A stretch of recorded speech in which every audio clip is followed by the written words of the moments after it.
to your Daily 5 for Tuesday, September 9th, 2025. Many of you are likely aware that there is a new Alien series out titled Alien Earth that is on Hulu or FX or Disney or whatever. It's all the same big glob at this point. But it is a series that is set 2 years before the events of the first film, the original Alien.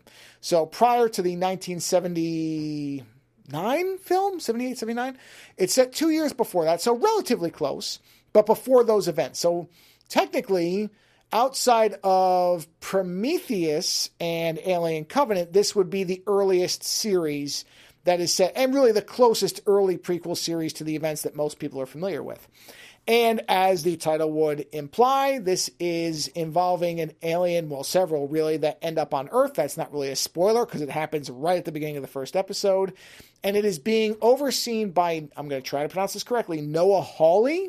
I think I'm pronouncing that correctly. Who did one of my favorite shows of recent modern television. Recent modern is basically, I don't know why I had to say recent modern. One of my favorite examples of modern television, if it's even technically, well, no, I think it did air on television, which was Legion on FX. I loved Legion. I still love Legion. Such a fascinating way to take a somewhat obscure X-Men character and make it into something about anything but the actual X-Men. And in a similar vein, Lando and I are now watching this series, so we will be talking about it. I've watched the first 4 episodes as of this recording, so the first half, it's 8 episodes long, season 1 anyway.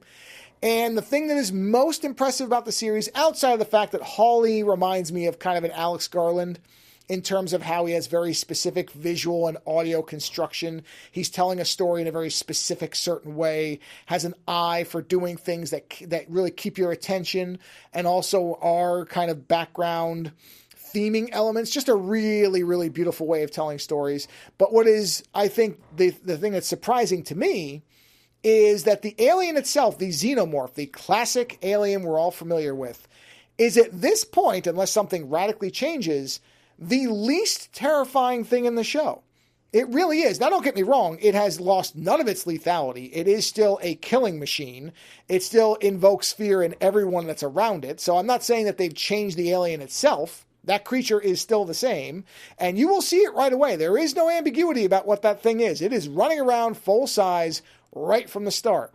But what is interesting is that the show is demonstrating that the alien is essentially just an animal. It's just operating on an instinct. There is nothing really malevolent about it in terms of its intent. It is not killing because it thinks it's fun or because it hates human beings or whatever it is ripping into. It is simply doing what it is, here comes a pun, engineered to do. That's just what it's doing, like any wild animal. But the humans in this show are terrifying. In fact, the way that everybody is, the complete lack of any privacy, the utter saturation of the surveillance state, the surveillance society, is what is truly frightening, because it doesn't feel like it's that far off. But this show really shows you layer upon layer upon layer of people, watching people, making judgments and observations, and depriving many others of privacy without them ever knowing it.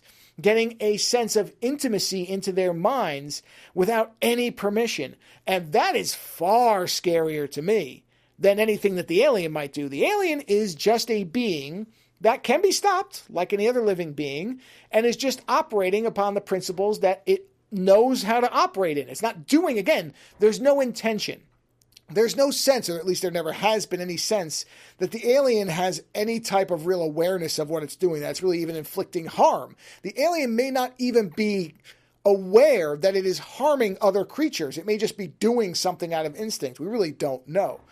But the humans, they know what they're doing. They know what they're invading in terms of other people. They know that they are doing things without consent. And that is actually the horrific part of the show. Now, we're only halfway through. I should say I'm only halfway through. We'll see where it ends up.